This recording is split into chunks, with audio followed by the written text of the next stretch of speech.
27 જેટલા ગુનાના રીઢા આરોપી અસલમ ઉર્ફે પંચર સલીમ શેખને ઘરફોડના ગુનામાં ઝડપી પાડતી સુરત શહેર crime branch incharge police commissioner Shri Surat શહેર દ્વારા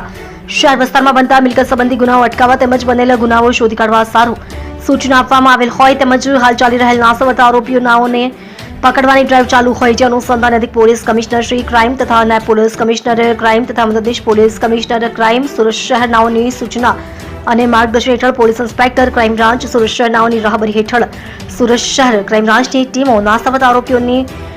વર્કઆઉટમાં હતી ત્યારે ઝોન 7 એન્ટી એક્સ્ટ્રોશન સ્કોડના પોલીસ અધિકારી માણસોને મળેલ બાતમી હકીકતના આધારે આરોપી અસલમ ઉર્ફે પંચર સલીમ શેખ રહે ઘર નંબર 7665 બાપુનગર બોડી વિસ્તાર ઇરફાના બહેનના મકાનમાં રાંદેર સુરતનાને સુરત નવી સિવિલ હોસ્પિટલ ખાતેથી ઝડપી પાડી કાયદેસરની કાર્યવાહી કરવામાં આવી છે. મજકૂર આરોપી રીઢો ગુનેગાર છે જે શહેરના પાલ અડાજણ રાંદેર ઉમરા પોલીસ સ્ટેશનના સ્નેચિંગ ગરફોડ સાદી ચોરી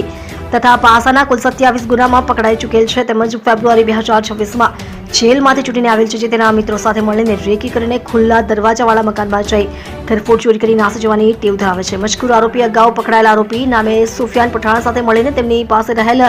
બચતની ઓટો રિક્ષા લઈને ચોરી કરવાના ઈરાદે તારીખ 3/7/2026ના રોજ મોડી રાત્રે 2 થી 3 વાગ્યાના અરસામાં વેસ વિસ્તારમાં સોમેશ્વર ચાર રસ્તા પાસે આવેલ વાત્સલ્ય બંગલોઝ પર મકાનનું કામ ચાલતું હોય ચોરી કરવાના ઈરાદે પ્રવેશ કરી બંગલોઝમાં સ્ટોરમાં રાખેલ કેબલ વાયર તેમજ નળ ફિટિંગના બ્રાસના કન્સીલ તેમજ મિજાગરાની ચોરી કરી ઓટો રિક્ષામાં બેસી ત્યાંથી નાસી ગયેલ હતા.